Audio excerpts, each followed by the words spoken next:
While Dmitri is celebrating his reunion with his ex-wife at the Four Seasons downtown, I'm sitting in my immigration lawyer's office signing documents that will strip him of the permanent residency status he thinks is guaranteed.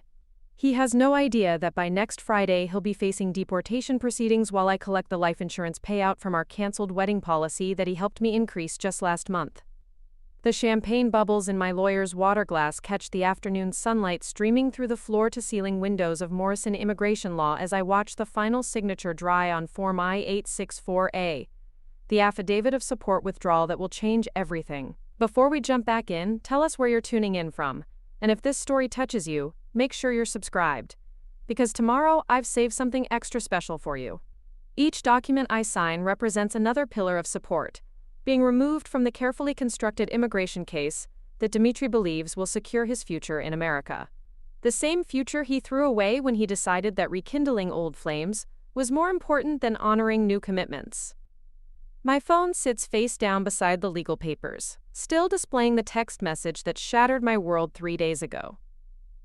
Sophia, I need to tell you something important. Katarina came back from Moscow. She wants to try again. I think we should postpone the wedding until I figure things out. I'm sorry. Sent at 2:47 p.m. on a Tuesday, like our entire relationship was just another agenda item to be rescheduled around his convenience. The text that followed 20 minutes later was even more devastating. I know this is sudden, but I think we both knew this wasn't working. You deserve someone who can give you their whole heart. I'll move my things out this weekend. Take care of yourself. 2 years of my life dismissed in a text message shorter than most grocery lists. 2 years of navigating the complex immigration system, sponsoring his visa applications, attending interviews at federal buildings, and providing financial guarantees that legally bound me to support him for a decade. 2 years of believing that love could bridge the gap between my comfortable American life and his desperate need to escape the economic instability of his homeland. But Dmitri made one crucial miscalculation in his casual disposal of our relationship. He assumed that because I worked as a veterinary technician rather than a high-powered attorney or business executive, I wouldn't understand the legal complexities of the immigration system we'd been navigating together. He thought my kindness and willingness to help him achieve his American dream meant I was naive about protecting my own interests. What Dmitri never bothered to learn during our 2 years together was that my bachelor's degree in political science, with a concentration in immigration policy, wasn't just an academic exercise. Before switching to veterinary medicine, I'd spent 3 years working as a paralegal for Morrison Immigration Law, the same firm now helping me unravel every legal thread that connects his residency status to my financial sponsorship. Margaret Morrison, the senior partner who's become something between a mentor and a co-conspirator in the past 72 hours, reviews the documents spread across her mahogany conference table with the satisfaction of someone who's seen this pattern before. Sophia, I have to say, most people don't have the foresight to document potential immigration fraud as thoroughly as you have. This portfolio you've assembled is extraordinary. The portfolio she references contains every piece of evidence I've been methodically collecting for the past 8 months, ever since I noticed the first red flags in Dmitri's behavior. Unlike the trusting girlfriend he assumed I was, I'd been documenting inconsistencies in his stories, tracking unexplained absences, and most importantly, maintaining detailed records of every financial contribution I'd made to our relationship and his immigration case. Margaret opens the folder labeled Financial Support Documentation and spreads out bank statements, receipts, and notarized affidavits that paint a clear picture of a relationship built on economic dependency rather than mutual partnership. The support you've provided goes far beyond normal relationship expenses.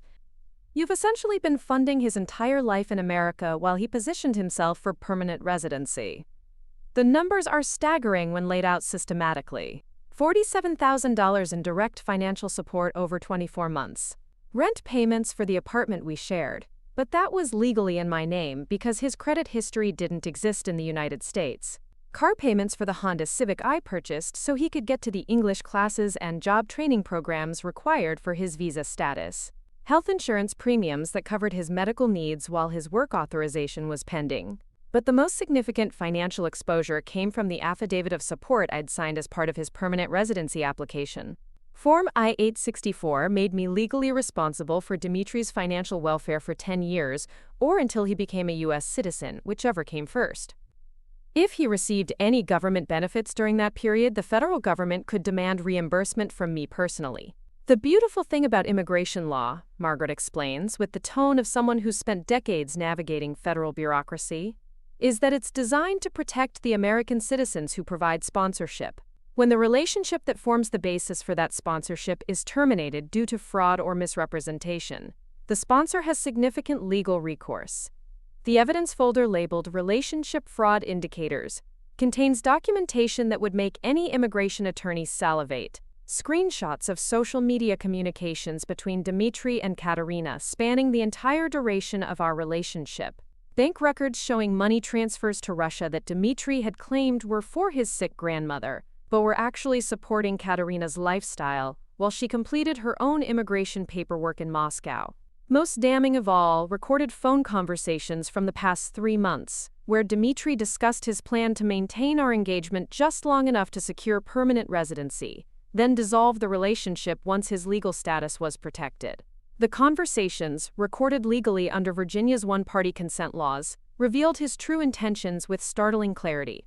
"Once I get the green card, I can sponsor Katarina properly," Dmitri had told his friend Victor during a call I'd recorded while he thought I was working late at the animal hospital. "Sophia is nice enough, but she's not.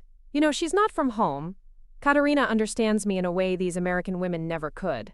Plus, Sophia makes good money, so she won't have any problems after we split up." The casual cruelty of reducing our relationship to a financial convenience while planning to reunite with his ex-wife struck me like a physical blow when I first heard those words. But listening to them now, sitting in Margaret's office with the power to destroy his immigration status completely, they sound more like a confession than a betrayal. Margaret closes the evidence folder and pulls out a different set of documents, these ones bearing the official seal of the Department of Homeland Security. "Sophia, based on the evidence you've provided, we can file several different actions simultaneously. Form I-864A withdraws your financial sponsorship. Form I-130 revocation request cancels the family-based petition. And this," she slides a thick document across the table, "is a formal complaint alleging marriage fraud and misrepresentation of material facts. The marriage fraud complaint is particularly devastating because it triggers an automatic review of Dmitri's entire immigration history. Every application he's filed, every interview he's attended, every document he's submitted will be re-examined through the lens of fraudulent intent. If the investigation finds evidence of systematic deception, his current visa..." Preparing and narrating this story took us a lot of time. So if you are enjoying it, subscribe to our channel. It means a lot to us. Now, back to the story. "Status could be revoked immediately. How long does he have?" I ask, signing my name to the final page of the withdrawal forms.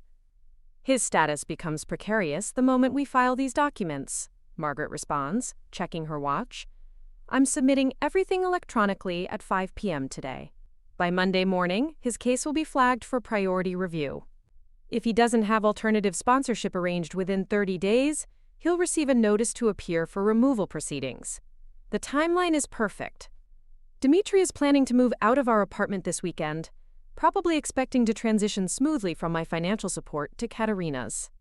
What he doesn't know is that Katarina's own immigration status is far more complicated than he realizes, something I discovered during my own investigation into their relationship. While Dmitri was busy planning our breakup, I was busy investigating the woman he was planning to leave me for. Katarina Volkov entered the United States 3 months ago on a tourist visa, claiming she was visiting friends in New York. But social media surveillance and credit monitoring revealed that she'd been living in Miami, working illegally as a cocktail waitress at an upscale nightclub, and using a social security number that belongs to someone else. Margaret had her private investigator confirm these details, along with something even more interesting. Katarina is already married to an American citizen named Bradley Peterson. A marriage that appears to be entirely fraudulent based on the fact that she's never lived at his address, and he's been collecting benefits for having a disabled spouse who requires full-time care. Your fiancé is planning to reunite with a woman who's committing multiple federal crimes, Margaret observes, reviewing the investigator's report. Identity theft, immigration fraud, benefit fraud, and probably tax evasion. When Immigration and Customs Enforcement starts looking into his case, they're going to discover her involvement and treat this as part of a larger criminal conspiracy. The beauty of this situation is that Dmitri walked into it completely blind. His romantic nostalgia for his ex-wife prevented him from conducting any due diligence about her current circumstances. He's about to trade a legitimate immigration sponsor and stable relationship for association with someone who's likely to be arrested within the next few months. But the most satisfying aspect of my counter-strategy isn't the immigration consequences. It's the financial recovery I'm about to execute through channels Dmitri never considered. The wedding insurance policy we purchased 6 months ago when we booked the venue for our June ceremony. The policy covers cancellation due to abandonment by either party, explains David Chen, our insurance agent, when I call him from Margaret's office. Since your fiancé terminated the engagement voluntarily, and you have documentation of his relationship with another woman, this falls clearly under the abandonment clause. The payout is $57,000, covering all non-refundable deposits and cancellation fees. $57,000. Almost exactly the amount I'd invested in Dmitri's life and immigration case over the past 2 years. The insurance policy I'd suggested we increase last month, when Dmitri had insisted on upgrading our venue booking and catering package for the wedding that would never happen. Actually, David continues, checking our policy details, there's an additional component you might not have considered. The policy includes compensation for emotional distress caused by abandonment fraud. Since you have evidence that your fiancé was planning to terminate the relationship after using it for immigration benefits, you're eligible for punitive damages. That brings the total payout to $85,000.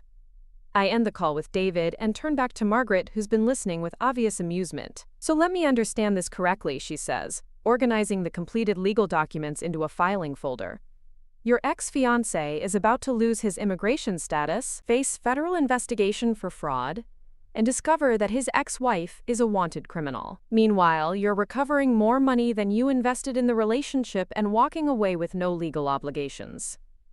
That's about right, I confirm, feeling something like justice settling in my chest for the first time since receiving Dmitri's devastating text message. There's one more element we should discuss, Margaret adds, pulling out a folder I haven't seen before. The apartment lease, the car loan, and the credit cards you've been helping him establish. Since they're all in your name or require your financial backing, you have the right to revoke access immediately. The practical consequences of ending my financial support extend far beyond immigration law. Dmitri's entire life in America has been built on my creditworthiness and financial stability. The apartment where he's been living rent-free is leased solely in my name. The car he drives to work every day is financed through my bank with my credit score. Even the cell phone he used to text me about ending our relationship is part of a family plan that I pay for monthly. He'll need to find alternative housing, transportation, and financial support immediately, Margaret explains, reviewing the list of accounts and contracts tied to my name. If he can't arrange alternatives within 30 days, he'll be facing homelessness and unemployment, in addition to immigration problems.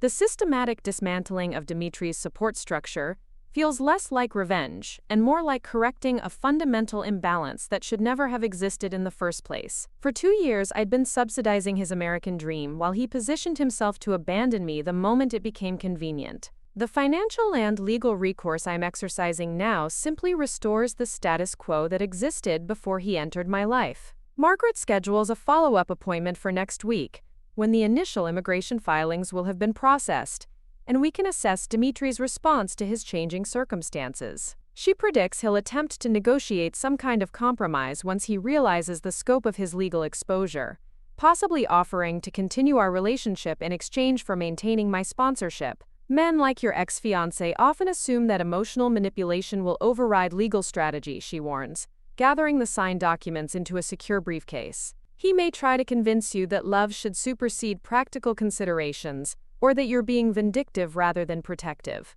Don't let him reframe this as anything other than the natural consequences of his choices.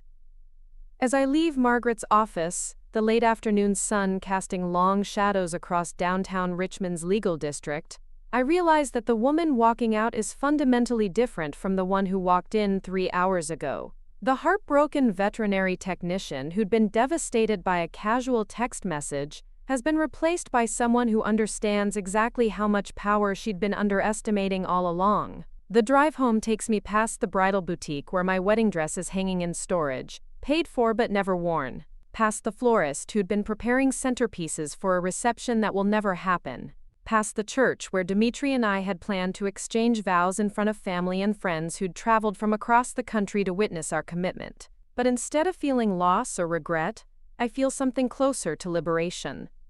The wedding I'd been planning wasn't a celebration of mutual love and partnership. It was a ceremony designed to legitimize Dmitri's immigration status while providing him with the financial security to eventually pursue his real romantic interests. My phone buzzes with a text from my sister Rachel, who's been my closest confidant throughout this ordeal. "How did the meeting with the lawyer go? Are you feeling okay about everything?" I respond while stopped at a red light. "Better than okay. I'm feeling empowered. Dmitri has no idea what's coming." "Good," she texts back immediately. "That man never deserved you anyway. Mom wants to know if you're still coming to dinner Sunday." She's making your favorite lasagna. The normalcy of family dinner plans feels like an anchor point in what's been an afternoon of legal complexity and strategic planning. In 72 hours, my entire life has been restructured around the reality that the future I'd been building was based on someone else's deception. But the foundation I've been living on, my career, my family, my financial independence, was always solid enough to support me alone. That evening, I sit in the apartment that Dmitri still considers home, reviewing the timeline of events that will unfold over the next few weeks. By Monday, his immigration case will be flagged for investigation. By Wednesday, the insurance payout will be deposited into my account.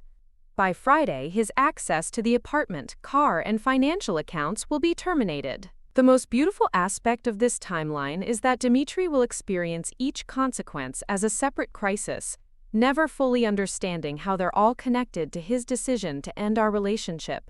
His immigration problems will seem like bureaucratic bad luck. His financial difficulties will appear to be coincidental timing. His discovery of Katarina's criminal history will feel like romantic misfortune. Only I will understand that each crisis is actually the result of removing support systems that were never his to take for granted. The American dream he thought he could pursue without accountability is about to become the American nightmare of facing consequences for fraudulent behavior. Justice, I'm learning, doesn't always require dramatic confrontations or emotional scenes. Sometimes it's as simple as withdrawing cooperation from people who've been taking advantage of your generosity while planning your eventual replacement. My phone rings as I'm making dinner. Dmitri's name appears on the screen, probably calling to discuss logistics for moving his belongings out of our shared space. I let it go to voicemail, not because I'm avoiding confrontation, but because I no longer have anything urgent to discuss with him. The voicemail he leaves is exactly what I expected. "Hey Sophia, I know this is awkward, but I wanted to talk about practical stuff.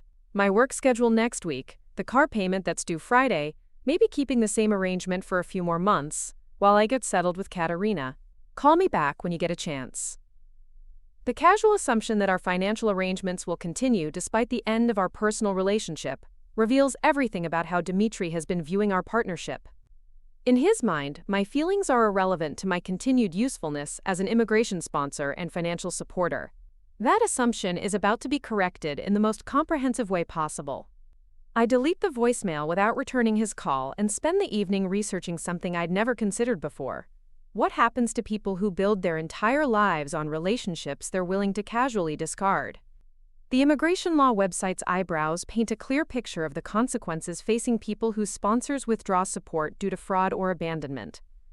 Removal proceedings. Deportation orders. 10-year bars on re-entering the United States, criminal prosecution for immigration fraud, civil liability for benefit fraud, asset forfeiture for money laundering convictions. The rabbit hole of legal consequences is both fascinating and terrifying. Dmitri's decision to end our relationship for his ex-wife isn't just going to cost him his immigration status. It's potentially going to destroy any possibility of returning to the United States for the rest of his life. But the most sobering realization comes when I start researching Katarina's situation more thoroughly. The private investigator's report had mentioned multiple criminal violations, but the full scope of her legal exposure is staggering. Identity theft carries federal penalties of up to 15 years in prison. Immigration fraud can result in permanent deportation and criminal prosecution. Benefit fraud is a felony that triggers automatic deportation proceedings. Dmitri isn't just leaving me for another woman. He's leaving me for someone who's facing potential decades in federal prison for crimes she's been committing since arriving in the United States. His romantic reunion is actually a descent into criminal conspiracy that will likely result in both of them being removed from the country within the next year. The irony is almost too perfect to believe. Dmitri sacrificed a stable relationship and legitimate immigration pathway for a fantasy that will probably end with both him and Katarina facing criminal prosecution for fraud. His pursuit of authentic love led him directly into association with someone whose entire existence in America is built on systematic deception. As I prepare for bed in the apartment that will soon be mine alone, I realize that the next few weeks will be about more than just recovering from betrayal or seeking justice for fraudulent behavior. They'll be about discovering what kind of life I can build when I'm not subsidizing someone else's dreams at the expense of my own priorities. For 2 years, every major decision I'd made was filtered through considerations of Dmitri's needs, his immigration timeline, his financial constraints, his emotional well-being. The vacation I didn't take because he needed help with visa application fees. The career opportunities I passed up because they would have required relocation during his status adjustment period. The social relationships I'd neglected because he felt intimidated by my friend's professional success. All of that careful accommodation and sacrifice had been invested in someone who was simultaneously planning to abandon me for a relationship that existed primarily in his nostalgic imagination. The respectful girlfriend who'd been supporting his American dream was actually enabling someone who'd been consistently lying about his long-term intentions. But tomorrow begins a different kind of relationship with my own future. One where my decisions are based on my own goals, rather than someone else's fraudulent agenda. Where my financial resources support my own priorities rather than subsidizing someone else's deception. Where my emotional energy is invested in relationships built on honesty rather than immigration convenience. The last thing I do before falling asleep is set an alarm for 8 a.m. Margaret Morrison is filing the immigration documents at 5 p.m. tomorrow, and I want to spend the day preparing for Dmitri's inevitable reaction when his carefully constructed American life begins falling apart around him. Justice, I'm discovering, requires both legal strategy and emotional preparation. By this time next week, I'll know whether Dmitri is the kind of person who accepts responsibility for his choices, or whether he's the kind who blames everyone else when his schemes fail.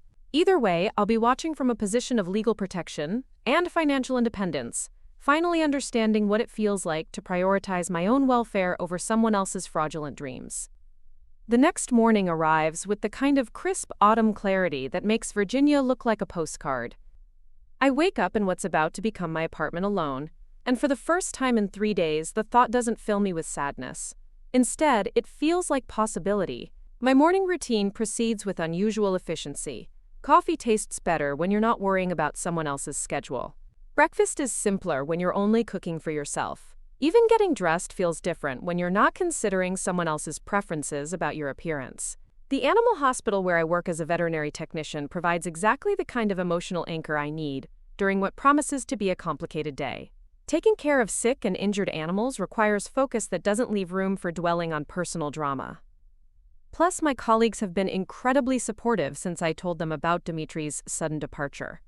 "How are you holding up?" asks Dr. Jennifer Walsh, the senior veterinarian who's become something like a mentor during my 3 years at the practice. "I know this week has been brutal for you." "Better than I expected," I tell her honestly, checking the appointment schedule for the day. Turns out there's something liberating about discovering that someone's been lying to you for months. It clarifies a lot of decisions that seemed complicated before.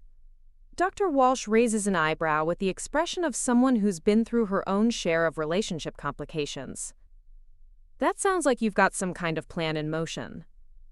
"Let's just say I'm exploring my legal options," I reply, pulling up the files for our first appointment of the day.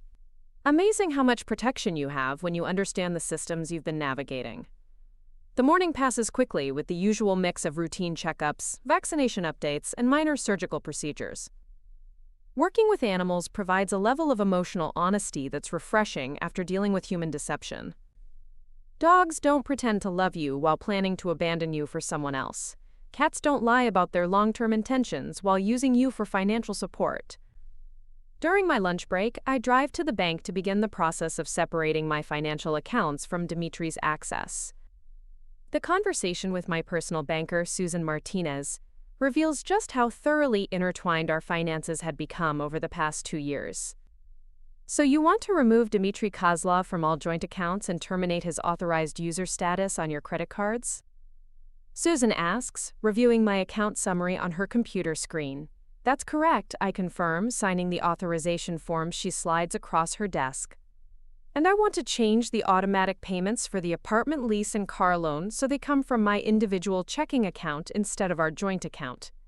Susan's expression suggests she's handled similar situations before. This will freeze his access to all accounts immediately. He won't be able to use the debit cards or withdraw funds after I process these changes. Are you prepared for him to contact you about that? I'm prepared for him to be surprised, I tell her, completing the final signature line. He should have considered financial consequences before ending our relationship. The process takes 45 minutes and results in complete financial separation that will take effect before Dmitri realizes what's happening. His debit cards will stop working sometime this afternoon. His ability to access our joint savings account will disappear before the bank closes today. The automatic payments that have been covering his living expenses will cease before the weekend. But the most satisfying change is updating my beneficiary information on all insurance policies and retirement accounts. For 2 years, Dmitri had been listed as the primary beneficiary of my life insurance, thinking this was just a normal relationship milestone.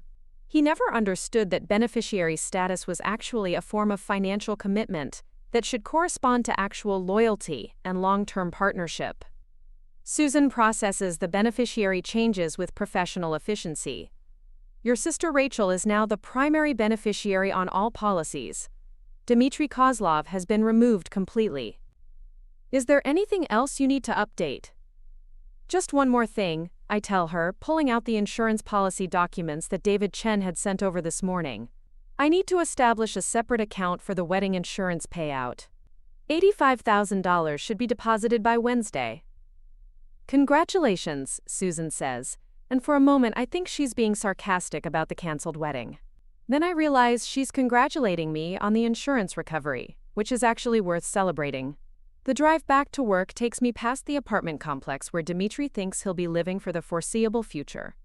The lease renewal I'd signed last month was contingent on continued joint occupancy and shared financial responsibility. Since Dmitri has terminated the relationship that formed the basis for our cohabitation arrangement, the lease terms are no longer valid. I call the property management office from the parking lot outside the animal hospital. Hi, this is Sophia Martinez in apartment 4B. I need to discuss modifying my lease agreement due to changed circumstances. The conversation with the leasing manager, Patricia Wood, reveals that domestic relationship changes trigger specific clauses in Virginia rental law. Since Dmitri was never added to the lease as an official tenant, his residence in the apartment was entirely dependent on our personal relationship. Since your domestic partnership has ended, your ex-partner has no legal right to remain in the apartment, Patricia explains, reviewing my lease agreement over the phone. We can process an official notice requiring him to vacate within 30 days, or you can handle it privately. But legally, he's been residing in your apartment as a guest, not a tenant. I'd like the official notice, please, I tell her, feeling another piece of Dmitri's support structure crumble into legal documentation. I want everything handled through proper channels. By the time I return to work, 3 major elements of Dmitri's life have been officially terminated. His immigration sponsorship will be revoked at 5 p.m.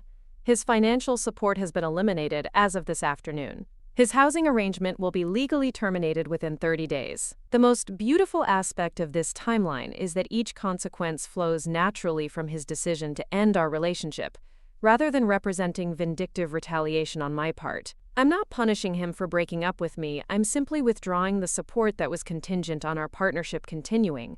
Dr. Walsh notices my improved mood during our afternoon appointment schedule. You seem lighter today, she observes, watching me handle a particularly anxious German shepherd with more patience than usual. Like some kind of weight has been lifted.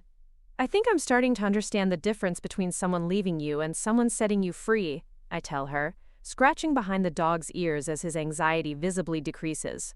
Turns out there's a lot more freedom in being abandoned by someone who is using you than I realized. The insight surprises me with its clarity. For 3 days, I'd been thinking of Dmitri's departure as something that happened to me, a loss I needed to recover from. But the legal research and financial planning have revealed that his leaving actually removed an enormous burden I'd been carrying without recognizing its weight.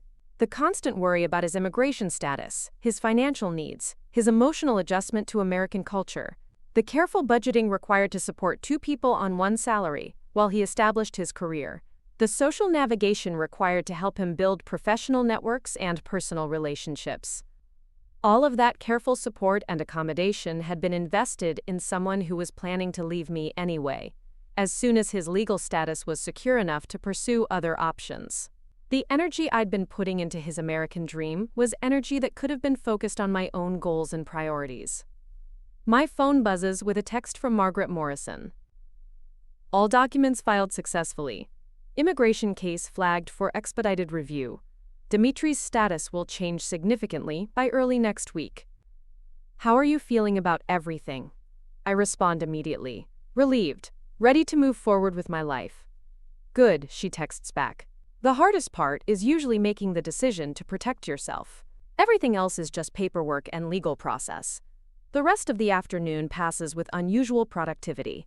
Without the underlying stress of worrying about Dmitri's needs and schedule, I find myself more focused on patient care and more engaged with my colleagues.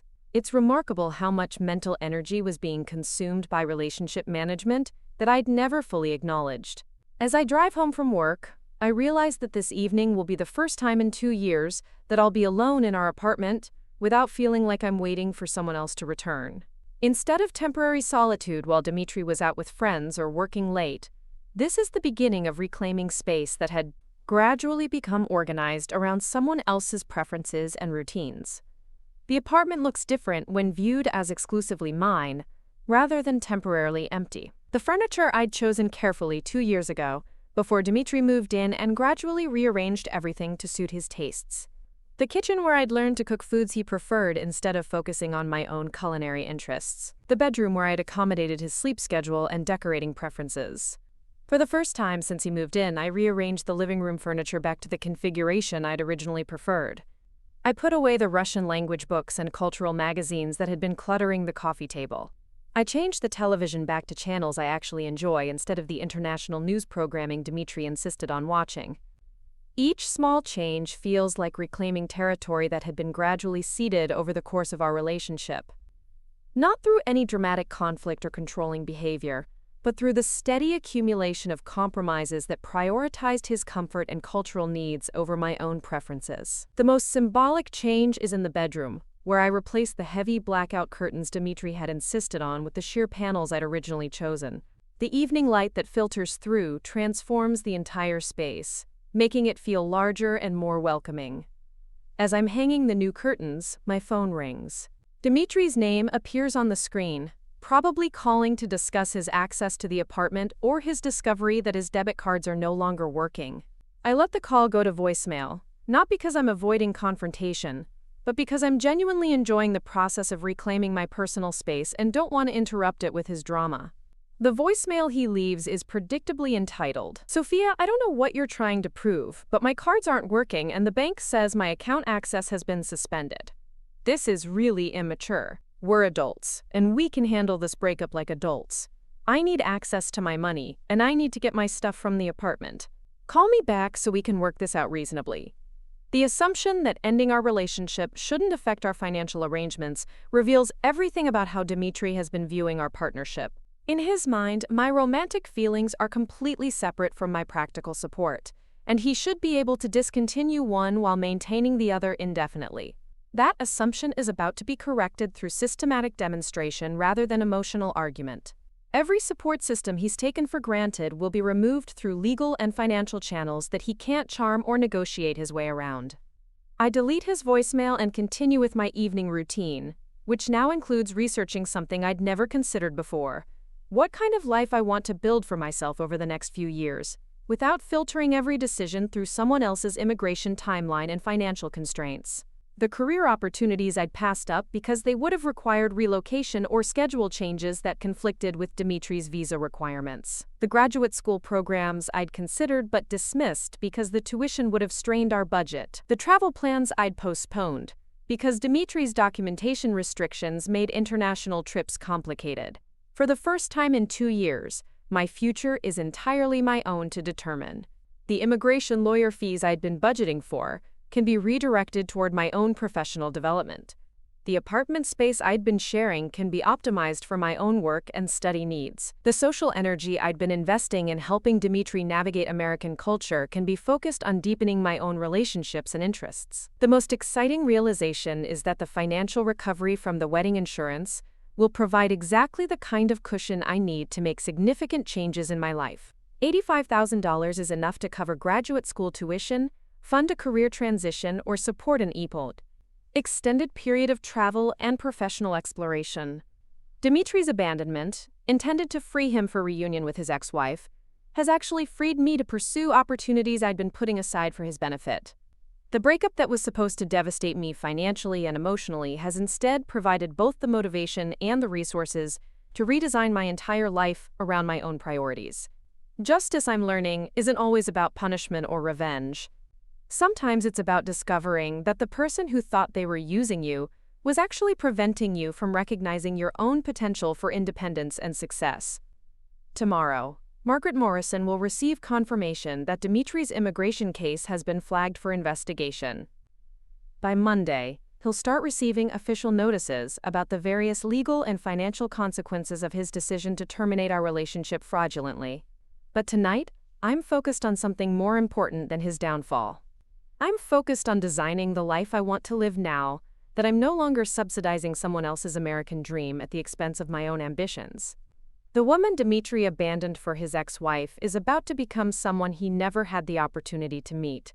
A person with clear priorities, unlimited possibilities, and zero tolerance for relationships built on deception and exploitation. His loss, quite literally, is about to become my liberation. The first indication that Dmitri's world is beginning to unravel arrives on Monday morning at exactly 9:23 a.m., delivered through an automated email from the United States Citizenship and Immigration Services that appears in his inbox while he's having breakfast with Katarina at their favorite downtown cafe. The subject line reads, "Urgent, case review required, immediate response necessary." I'm not there to witness his reaction, but I can imagine the color draining from his face as he reads the official notification that his adjustment of status application has been flagged for comprehensive review due to allegations of marriage fraud and misrepresentation of material facts. The email instructs him to appear at the federal building within 14 days, with all original documentation and legal representation. My own morning begins with a different kind of email. This one from Margaret Morrison confirming that the initial immigration filings have triggered exactly the response we anticipated. Sophia, the system worked faster than expected. Dmitri's case has been assigned to Senior Immigration Officer Patricia Hamilton, who specializes in fraud investigations. Officer Hamilton has a 97% conviction rate for cases involving sponsorship abuse. The efficiency of federal bureaucracy, when properly motivated by documented evidence of fraud, is remarkable. While Dmitri spent the weekend moving his belongings to Katarina's apartment and celebrating their reunion, the immigration system was quietly beginning the process that will likely result in his removal from the United States within 6 months. But the immigration consequences represent only the beginning of Dmitri's legal complications. The private investigator Margaret hired to research Katarina's background has uncovered a web of criminal activity that extends far beyond simple visa violations. The woman Dmitri abandoned me for isn't just committing immigration fraud. She's operating what amounts to a small-scale organized crime enterprise focused on identity theft and benefit fraud. The investigative report, delivered to Margaret's office this morning, reads like a federal prosecutor's dream case. Katarina Volkov has been using stolen Social Security numbers to establish credit accounts, applying for government benefits under multiple identities, and working illegally while claiming to be a tourist. More importantly, she's been coordinating these activities with at least 3 other Russian nationals who entered the country using similar tourist visa schemes. This isn't just individual fraud, Margaret explains during our Monday afternoon phone call. This appears to be an organized conspiracy involving multiple foreign nationals engaged in systematic identity theft. When Immigration and Customs Enforcement discovers Dmitri's association with this group, they're going to treat him as a potential co-conspirator rather than just a fraud victim. The timeline for criminal exposure accelerates dramatically when organized conspiracy is involved. Instead of facing administrative immigration proceedings that could take months to resolve, Dmitri is likely to be arrested on federal criminal charges within weeks. The Joint Terrorism Task Force takes identity theft rings very seriously, especially when they involve foreign nationals who may be funding other criminal activities. But the most devastating revelation in the investigators' report concerns Katarina's existing marriage to Bradley Peterson, the disabled American citizen she's been using for immigration benefits. The marriage, which appeared to be a straightforward green card scheme, actually involves something much more sinister: healthcare fraud on a massive scale. Bradley Peterson suffers from severe cognitive disabilities that prevent him from understanding complex legal or financial arrangements. Katarina has been using his identity to establish medical insurance policies, submit fraudulent disability claims, and access prescription medications that she sells on the black market. The estimated value of her healthcare fraud operation exceeds $200,000 over the past 18 months. Dmitri has unknowingly entered into a romantic relationship with someone who's committing felonies that carry potential sentences of 20 to 30 years in federal prison, Margaret observes, reviewing the criminal exposure analysis her investigator prepared. When this network gets exposed, and it will get exposed very soon, everyone associated with any member will be investigated for potential conspiracy charges. The irony is breathtaking. Dmitri left our stable, legitimate relationship for what he thought was a passionate reunion with his ex-girlfriend. Instead, he's walked directly into association with a criminal organization that's likely to be the subject of federal raids within the next few months. His pursuit of authentic love has led him into partnership with someone whose entire existence in America is built on systematic deception and exploitation of vulnerable people. Margaret schedules a meeting for Wednesday afternoon to discuss our strategy for protecting me from any potential collateral damage when Katarina's criminal network is exposed. Since Dmitri lived in my apartment and had access to my financial accounts, investigators may initially assume I was aware of his criminal associations. We need to establish a clear timeline showing that you terminated your relationship with Dmitri before discovering any information about Katarina's criminal activities, Margaret explains. The evidence needs to show that you were a victim of Dmitri's deception, not a participant in any criminal conspiracy. The documentation process requires careful coordination between immigration law and criminal law, since Dmitri's case now involves both civil immigration violations and potential federal criminal charges. Margaret refers me to her partner David Kim, who specializes in white-collar criminal defense and has extensive experience with organized fraud cases. The key is demonstrating that your financial support for Dmitri was based on legitimate relationship expectations rather than knowledge of criminal activity, David explains during our initial consultation. Since you have documentation showing that you believed his immigration case was legitimate, you're protected from any conspiracy charges. But we need to be proactive about establishing your innocence before investigators start looking at financial connections. The criminal law implications add urgency to financial recovery strategies I'd been planning to implement gradually. Instead of slowly unwinding my financial connections to Dmitri over several months, I need to establish complete separation immediately to avoid any appearance of ongoing financial coordination with someone who's about to become a federal criminal defendant. David recommends filing a formal police report documenting Dmitri's unauthorized use of my financial accounts and credit information. Even though I'd voluntarily provided access during our relationship, his continued use of those accounts after terminating our engagement constitutes financial fraud under Virginia state law. The police report creates an official record that you terminated financial cooperation the moment you learned about his fraudulent intentions, David explains. Preparing the documentation for filing with Richmond Police Department's Economic Crimes Unit. It establishes you as a victim rather than a willing participant in any financial crimes. The police report requires detailed documentation of every financial account, credit card, and contractual obligation that Dmitri had access to during our relationship. The numbers are sobering when compiled systematically: $47,000 in direct financial support, plus an additional $38,000 in credit exposure through joint accounts and authorized user arrangements. Officer Maria Santos, who specializes in domestic financial fraud, reviews my documentation with the expression of someone who's seen this pattern many times before. Women in immigration-based relationships are particularly vulnerable to financial exploitation, she explains, processing my complaint through the department's computer system.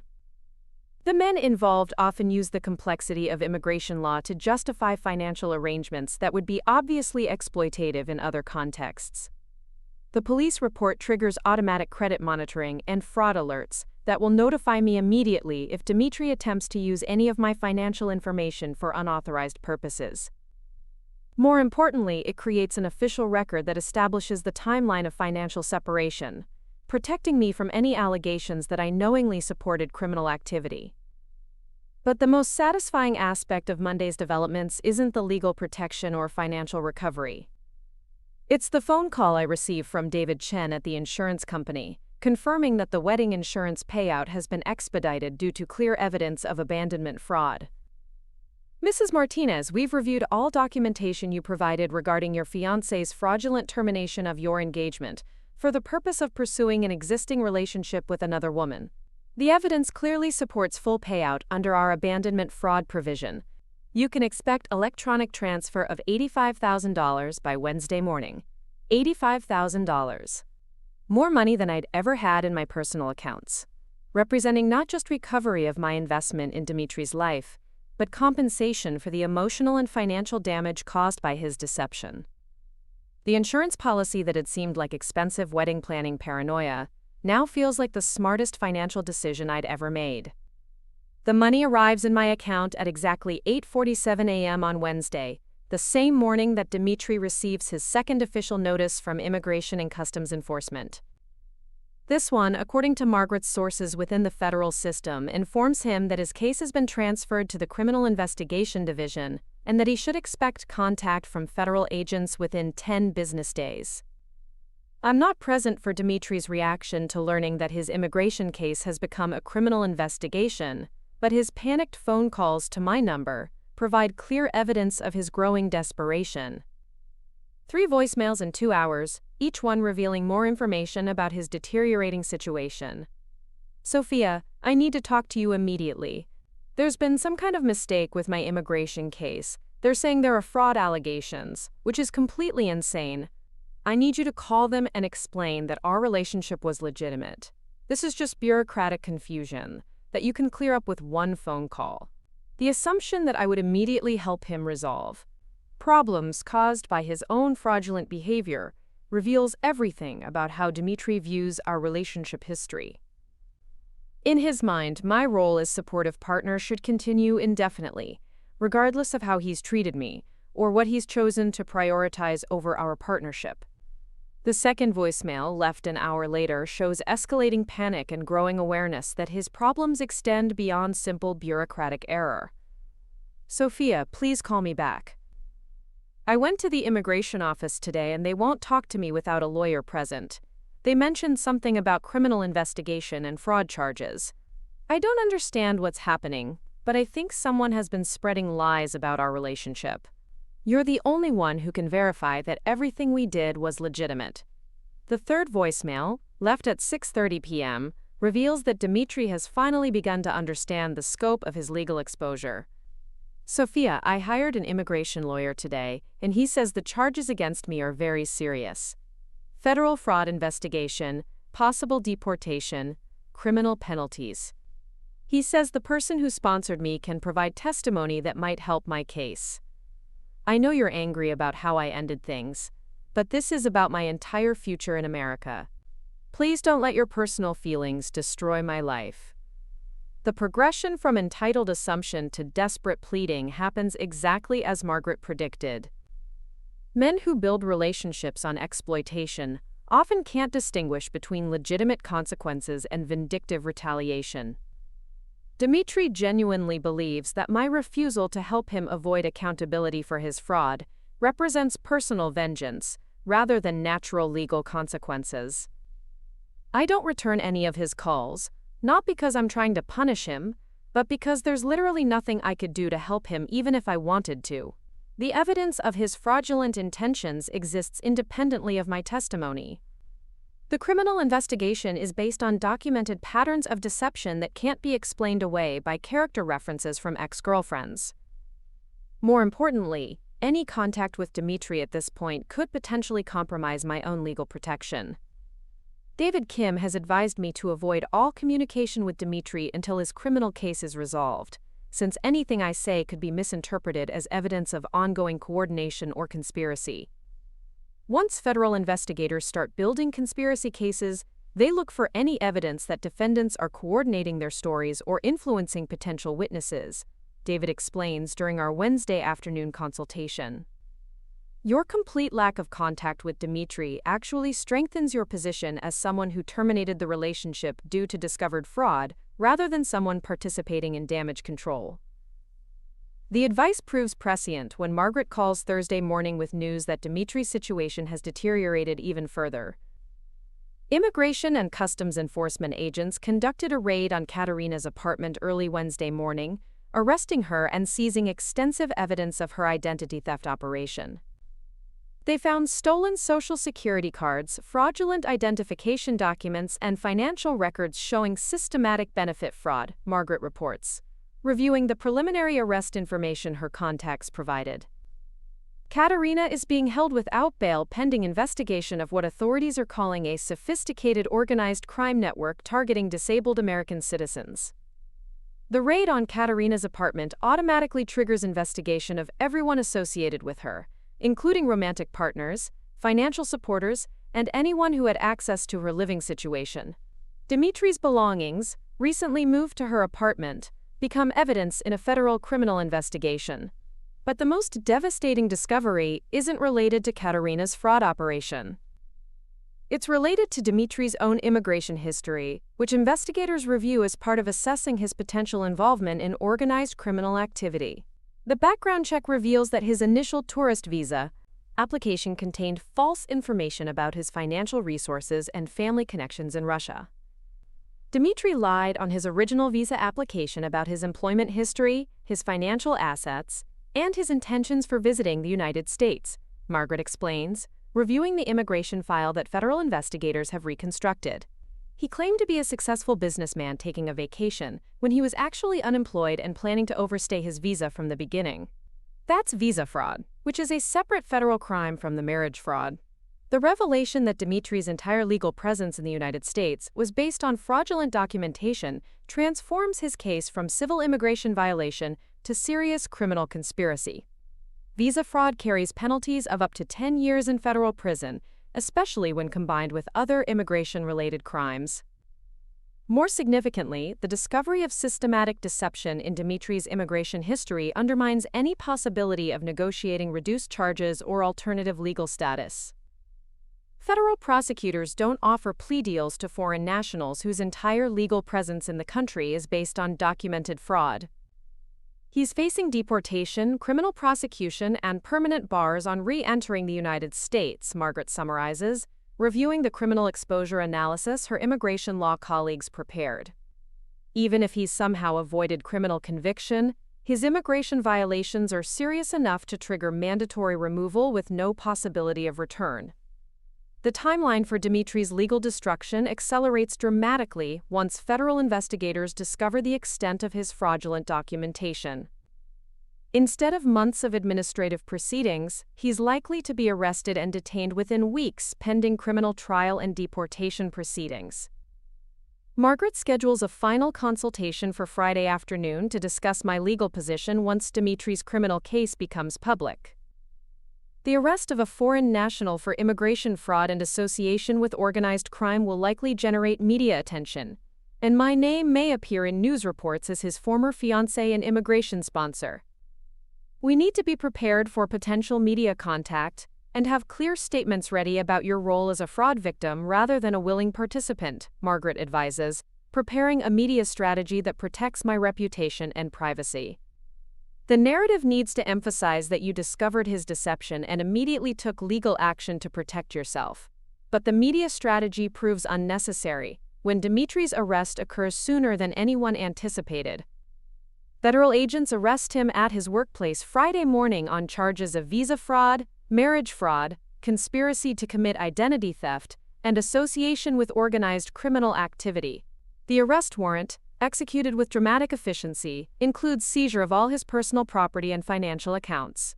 I learn about Dmitri's arrest not from news reports or official notifications, but from a text message sent by Dr. Walsh, who saw the story on the local news during her lunch break. Sophia, isn't this your ex-fiancé? Just saw on Channel 12 that someone named Dmitri Kozlov was arrested for immigration fraud and organized crime. Are you okay?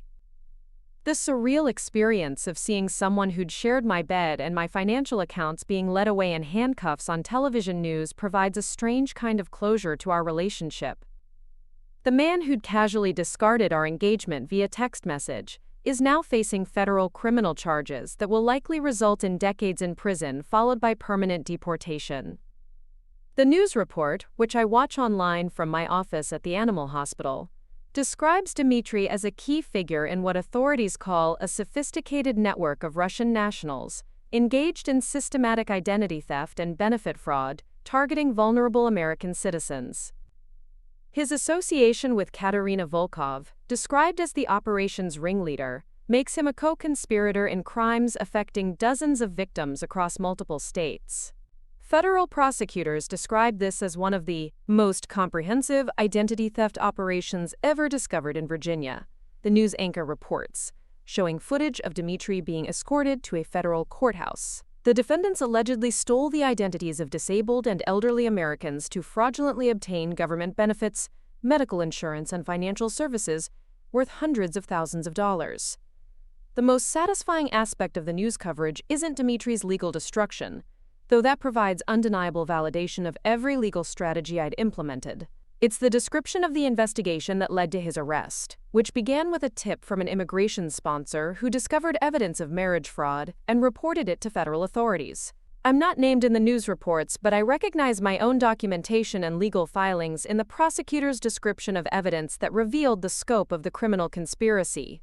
The evidence I'd gathered to protect myself from Dmitri's betrayal became the foundation for exposing an organized crime network that was victimizing vulnerable Americans across multiple states. Justice, I realize, isn't just about personal vindication or financial recovery. Sometimes it's about protecting other people from criminals who would continue victimizing innocent targets if their operations weren't exposed and prosecuted. The weekend following Dmitri's arrest passes with unusual tranquility. For the first time in 2 years, I have no immigration deadlines to worry about, no financial obligations to someone else, and no relationship drama consuming my emotional energy. The apartment that had gradually been reorganized around Dmitri's preferences now reflects entirely my own taste and priorities. Saturday morning, I used part of the insurance money to purchase new furniture that I'd been wanting for months but couldn't afford while supporting Dmitri's living expenses. Sunday afternoon, I applied for the graduate program in veterinary medicine that I'd postponed because the tuition would have strained our shared budget. The application process for advanced veterinary training feels different when it's funded by recovered money rather than delayed by someone else's financial needs. Instead of compromise and deferral, I'm able to choose the program I actually want, rather than the one that fits around someone else's immigration timeline and career constraints. But the most meaningful change isn't material or professional, it's emotional. The constant underlying anxiety about Dmitri's legal status, his financial needs, and his long-term commitment to our relationship has been replaced by something I'd forgotten was possible: complete freedom to make decisions based entirely on my own priorities and goals. Monday morning brings final confirmation that my legal exposure from Dmitri's criminal activities has been completely eliminated. David Kim calls with news that federal prosecutors have reviewed my cooperation with the investigation and officially classified me as a victim rather than a subject of their criminal inquiry. "You're completely protected from any criminal liability," David reports, reviewing the prosecutor's letter that clears me of any potential conspiracy charges. More importantly, the prosecutor's office has commended your cooperation and wants to know if you'd be willing to testify as a victim witness if the case goes to trial. The opportunity to testify against Dmitri provides a form of closure I hadn't anticipated.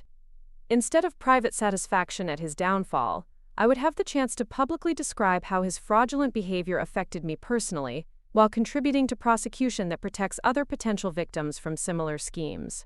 Victim impact testimony is particularly powerful in immigration fraud cases, David explains, discussing the potential trial timeline. Your testimony would help the jury understand that these aren't victimless crimes, that real people are financially and emotionally harmed when foreign nationals abuse the immigration system for personal gain. The trial, if it occurs, wouldn't take place for at least 6 months, while prosecutors build their case against the entire criminal network. Dmitri remains in federal detention without possibility of bail, since flight risk for foreign nationals facing deportation is considered extremely high. But regardless of whether the case goes to trial, Dmitri's fate is already sealed. Federal immigration violations combined with criminal conspiracy charges make deportation inevitable, even if he somehow avoided criminal conviction. His American dream, built on systematic deception and exploitation, has become an American nightmare of federal prosecution and permanent exile. Tuesday morning arrives with news that provides perfect symmetry to the entire situation. Margaret calls with an update on Katarina's case that reveals the full scope of the criminal operation Dmitri had unknowingly joined. Katarina has agreed to cooperate with federal prosecutors in exchange for reduced charges, Margaret reports, reviewing the plea agreement that was filed yesterday. Her testimony will implicate at least 12 other foreign nationals in organized identity theft affecting over 200 American victims. The estimated total loss is approaching $2 million. Katarina's cooperation with prosecutors means she'll likely receive a sentence of 5 to 7 years in federal prison, followed by immediate deportation and permanent bar from re-entering the United States. But more importantly for Dmitri, her testimony will provide detailed evidence of his knowledge and participation in criminal activities. She's apparently told investigators that Dmitri was aware of her fraudulent activities and helped her establish some of the false identities she was using, Margaret continues, describing testimony that destroys any possibility of Dmitri claiming ignorance about his girlfriend's criminal behavior. Her cooperation eliminates his ability to argue that he was an innocent victim of someone else's crimes. The revelation that Dmitri knew about Katarina's criminal activities while maintaining our relationship adds another layer of betrayal to his already comprehensive deception. He wasn't just lying about his romantic intentions or his immigration status. He was actively participating in crimes that victimized vulnerable Americans while using my financial support to fund his lifestyle. The man I'd been supporting financially and emotionally for 2 years wasn't just planning to abandon me for his ex-girlfriend. He was planning to abandon me for a criminal partner with whom he was participating in systematic fraud targeting disabled and elderly Americans. The scope of his deception extends far beyond personal betrayal into participation in organized crime that caused real harm to innocent victims. The immigration sponsorship I'd provided wasn't just funding his personal American dream. It was providing legal cover for someone who was actively engaged in criminal conspiracy. Margaret schedules a final meeting for Thursday to review my complete legal clearance and discuss strategies for moving forward with my life without any remaining connection to Dmitri's criminal case. The documentation she's prepared establishes definitively that I was a victim of his deception rather than a participant in his crimes. You've been completely exonerated from any potential criminal liability, Margaret confirms, reviewing the final prosecutor's letter that closes my involvement in the investigation. More importantly, you've recovered financially and positioned yourself for significant personal and professional growth. This is what successful legal strategy looks like. The transformation from betrayed fiancé to empowered survivor has happened more quickly and completely than I ever imagined possible. 3 weeks ago, I was devastated by a text message ending our engagement. Today, I'm financially independent, legally protected, and academically positioned for the career advancement I'd been postponing for years. Dmitri's casual assumption that he could discard our relationship without consequences has resulted in his complete destruction, both legally and personally. His pursuit of authentic love with his ex-girlfriend has led to federal criminal charges, inevitable deportation, and permanent exile from the country where he'd planned to build his future. The irony is perfect and terrible. The woman he abandoned for being too American and insufficiently understanding of his cultural background has used the American legal system to expose his criminal behavior and protect other Americans from his fraudulent schemes. Justice served through legal channels rather than emotional retaliation has proven more comprehensive and satisfying than any personal revenge could have been. Dmitri's downfall protects future victims, recovers financial damages, and provides closure that feels both personal and principled. Friday evening, I celebrate the completion of my legal ordeal with a quiet dinner at home, in the apartment that now belongs entirely to me. Funded by money I recovered, rather than money I'm sharing with someone who was deceiving me. The future stretches ahead with possibilities that had been impossible while my resources and energy were committed to supporting someone else's fraudulent agenda. Graduate school, career advancement, travel, relationships built on honesty rather than immigration convenience. The woman Dmitri discarded for his criminal ex-girlfriend has emerged stronger, wealthier, and more focused than the woman he originally targeted for exploitation. His loss has become my liberation in ways he could never have anticipated when he sent that casual text message, ending our engagement. Sometimes the best revenge is becoming someone your betrayer never had the opportunity to meet, a person with clear boundaries, unlimited possibilities, and zero tolerance for deception. 6 months later, I stand in the gallery of the federal courthouse watching Dmitri receive his final sentencing for conspiracy to commit identity theft, visa fraud, and organized criminal activity. The man who once shared my apartment and my dreams now wears an orange detention uniform and speaks only through his court-appointed attorney, having exhausted his financial resources on legal fees months ago. Judge Patricia Williams reviews the comprehensive evidence before delivering a sentence that ensures Dmitri will never again have the opportunity to exploit American women or vulnerable citizens. 8 years in federal prison followed by immediate deportation and a lifetime ban from entering the United States. No possibility of appeal, no chance for reduced sentence through cooperation. No pathway back to the country where he'd planned to build his fraudulent future. The victim impact statements paint a devastating picture of the human cost of the criminal network Dmitri joined when he chose Katarina over our legitimate relationship. Mrs. Eleanor Patterson, an 83-year-old widow whose Social Security number was stolen to establish fraudulent credit accounts, describes losing her life savings to medical bills that insurance refused to cover because of identity theft complications. Mr. James Morrison, a disabled veteran whose benefits were diverted to fund the conspirators' luxury lifestyle, explains how he was forced to choose between prescription medications and rent payments while criminals lived off his government assistance. My own victim statement focuses on the systematic nature of Dmitri's deception and its impact on legitimate immigration processes.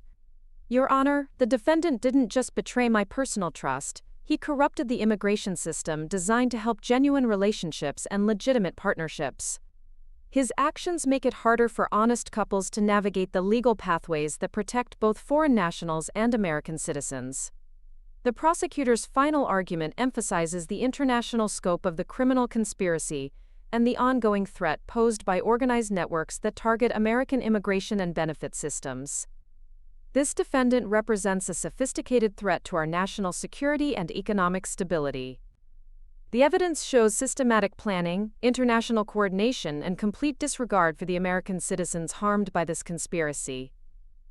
Dmitri's attorney makes a final plea for leniency based on his client's cooperation with authorities and claimed remorse for his actions. But the cooperation proved minimal and self-serving, and the remorse appeared only after his arrest made further deception impossible. Judge Williams notes that authentic remorse would have prevented the crimes rather than following their discovery. As the bailiffs escort Dmitri from the courtroom for the final time, he turns toward the gallery where I'm seated. Our eyes meet for perhaps 3 seconds, long enough for me to see that he finally understands the complete scope of consequences flowing from his decision to abandon our relationship for criminal conspiracy. The casual text message that ended our engagement has led inexorably to 8 years in federal prison and permanent exile from America. I feel no satisfaction in his destruction, but profound relief that the legal system has functioned exactly as designed to protect victims and deter future crimes. Justice in this case wasn't about personal revenge or emotional vindication. It was about ensuring that criminal behavior carries consequences severe enough to protect other potential victims from similar schemes. The courthouse steps provide a moment of reflection as I consider how dramatically my life has changed since receiving that devastating text message 6 months ago. The broken-hearted veterinary technician who thought her future was tied to Dmitri's immigration success has been replaced by someone with clear priorities, professional momentum, and complete independence from relationships built on deception. The graduate program in veterinary medicine that I'd postponed for years while supporting Dmitri's needs has become the central focus of my academic and professional development. The insurance money that compensated for his betrayal has funded not just tuition but research opportunities and clinical experiences that were impossible when my resources were committed to someone else's fraudulent agenda. Dr. Sarah Chen, my faculty advisor in the veterinary program, has become both a mentor and a friend, whose guidance helps me navigate academic challenges that seemed insurmountable when I was managing relationship stress and financial constraints. Sophia, your research on veterinary applications of digital imaging technology is exactly the kind of innovative thinking our field needs. Have you considered applying for the Federal Research Fellowship that would fund your doctoral work? The Federal Research Fellowship represents opportunities that were inconceivable when my career decisions were filtered through considerations of Dmitri's immigration timeline and financial needs. 3 years of funded research at the National Institutes of Health, working with cutting-edge medical technology and building professional relationships that could transform my entire career trajectory. The application deadline falls on the 1-year anniversary of Dmitri's sentencing, providing symbolic closure to the chapter of my life that was organized around supporting someone else's American dream. The research proposal I submit focuses on developing diagnostic technology that could revolutionize veterinary medicine while improving animal welfare outcomes worldwide. Margaret Morrison, who has become more friend than attorney over the past months, reviews my fellowship application with the same careful attention she brought to dismantling Dmitri's legal case. Sophia, this research could have genuine impact on veterinary medicine internationally. You're not just recovering from betrayal anymore. You're building something significant that will outlast any relationship drama. The fellowship notification arrives on a Tuesday morning while I'm working with Dr. Walsh on a complex surgical case that requires the kind of focused attention that leaves no room for dwelling on past relationships or personal drama. The email subject line reads, "Congratulations, NIH Veterinary Research Fellowship Award.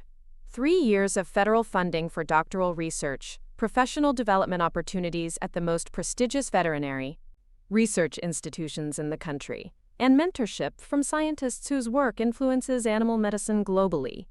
The financial award exceeds what I'd been earning as a veterinary technician, providing not just academic opportunity but complete economic independence.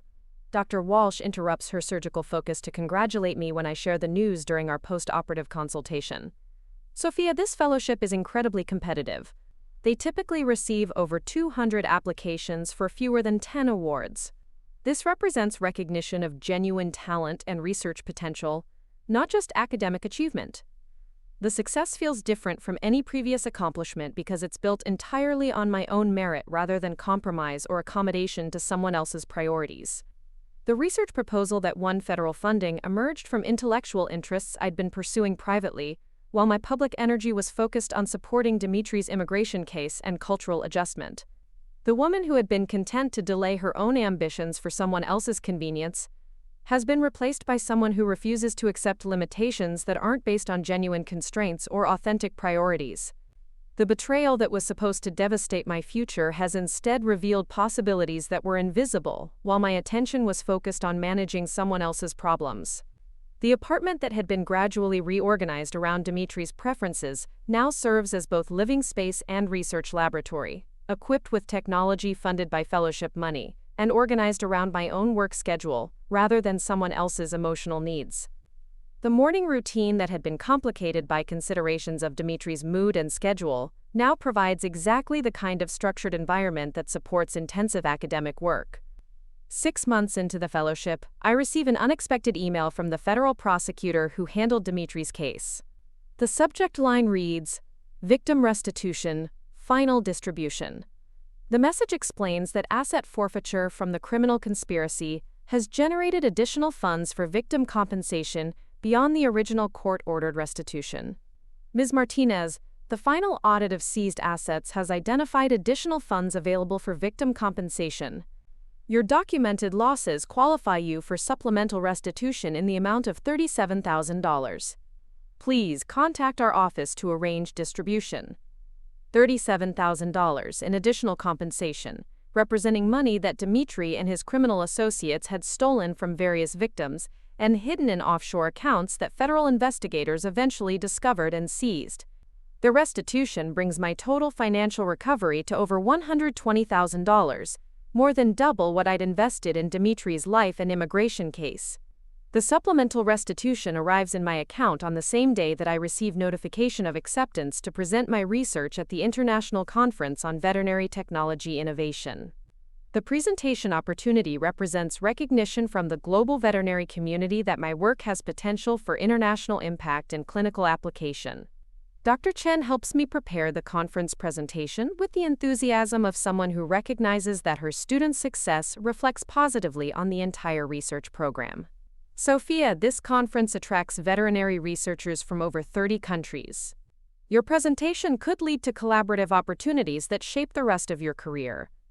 The international conference takes place in Edinburgh, Scotland, requiring my first overseas travel, since the immigration complications of my relationship with Dmitri had made international trips seem complicated and risky.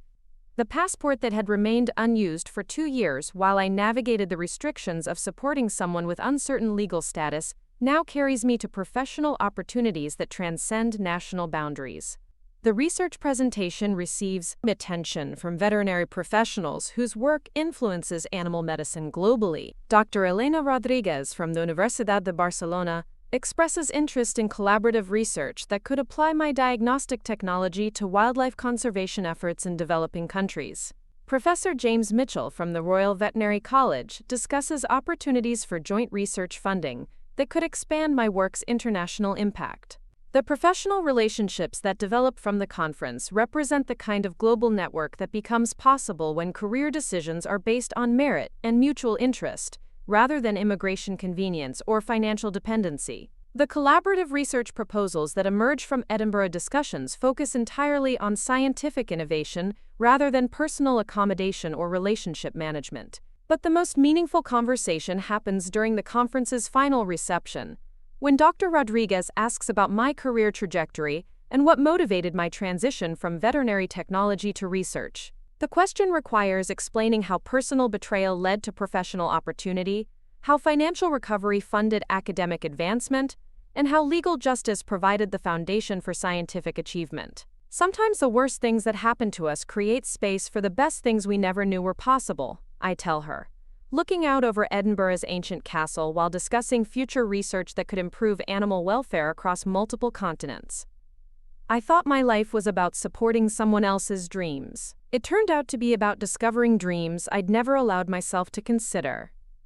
The return flight from Edinburgh provides time to reflect on how completely my life has been transformed by consequences that began with a casual text message ending my engagement. The devastation that seemed overwhelming 18 months ago has led to academic achievement, financial independence, and professional opportunities that exceed any expectations I'd held, while my attention was focused on managing someone else's immigration problems. The research fellowship that funds my current work extends for 2 more years, with potential for renewal based on project outcomes and publication success. The collaborative relationships that developed from the Edinburgh Conference provide framework for international research that could influence veterinary medicine for decades. The financial recovery from Dmitri's prosecution has eliminated debt and created investment accounts that provide long-term economic security. Most importantly, the emotional resilience that developed from surviving systematic betrayal has created confidence in my ability to handle professional challenges and personal difficulties without compromising my own priorities or accepting limitations that aren't based on genuine constraints. The woman who had been content to defer her own ambitions for someone else's immigration timeline has been replaced by someone who refuses to accept anything less than relationships and opportunities built on honesty, mutual respect, and shared commitment to authentic goals rather than fraudulent convenience. Dr. Walsh greets my return from Edinburgh with news that reflects the professional momentum that has developed since Dmitri's removal from my life. Sophia, the hospital board has approved funding for a research partnership with your fellowship program. They want to establish a veterinary technology innovation center with you as the founding director. The Innovation Center represents recognition that my research has practical applications that could benefit not just academic knowledge but clinical practice that improves animal welfare directly. The directorship would provide permanent academic affiliation, research funding, and professional platform for work that transcends the personal drama that once dominated my emotional energy. The final resolution to Dmitri's legal case arrives through Margaret Morrison, who has been monitoring his federal detention and deportation proceedings. Sophia, I wanted to let you know that Dmitri was deported yesterday. Federal marshals escorted him to a flight bound for Moscow. He's permanently barred from re-entering the United States, and his visa fraud conviction will prevent him from obtaining legitimate immigration status in most developed countries. The news of Dmitri's deportation provides closure without satisfaction, resolution without vindication. His permanent exile from America represents the natural consequence of systematic deception, rather than personal revenge, justice served through legal channels rather than emotional retaliation. Katarina's fate, according to Margaret's final report, involved cooperation with federal prosecutors that reduced her sentence but didn't prevent deportation. She received 4 years in federal prison, followed by immediate removal to Russia and permanent bar from returning to the United States. Her cooperation helped authorities identify and prosecute 12 other members of the identity theft network, protecting hundreds of potential victims from future crimes. The criminal network that had seemed so sophisticated and threatening when Dmitri first became associated with it proved vulnerable to systematic investigation and prosecution once victims like me provided evidence of their operations. The organized conspiracy that might have continued for years was dismantled within months because someone was willing to document fraud and report it to appropriate authorities. The anniversary of Dmitri's sentencing passes without commemoration or reflection, marked only by the completion of my first year of doctoral research and submission of findings for publication in the International Journal of Veterinary Innovation. The academic achievement represents progress measured in knowledge advancement rather than relationship milestones, success defined by professional contribution rather than personal accommodation. 5 years after receiving that devastating text message ending our engagement, I stand in my research laboratory at the National Institutes of Health, leading a team of international researchers whose work on diagnostic technology has been adopted by veterinary institutions in 17 countries. The technology we've developed has improved diagnostic accuracy for animal diseases that were previously difficult to detect, contributing to animal welfare improvements worldwide. The personal betrayal that once seemed like the end of my anticipated future has become the beginning of actual achievement that exceeds any expectations I'd held, while my energy was focused on supporting someone else's fraudulent agenda. The financial recovery that compensated for Dmitri's deception has funded research that will impact veterinary medicine for generations. The woman who thought her happiness depended on immigration success for someone who was deceiving her has discovered that authentic happiness comes from work that matters, relationships built on honesty, and life decisions based on genuine priorities rather than accommodation to other people's manipulation. Sometimes the most devastating betrayals clear space for possibilities that were invisible, while our attention was focused on managing other people's problems, rather than pursuing our own potential. Up next, you've got 2 more standout stories right on your screen. If this one hit the mark, you won't want to pass these up. Just click and check them out.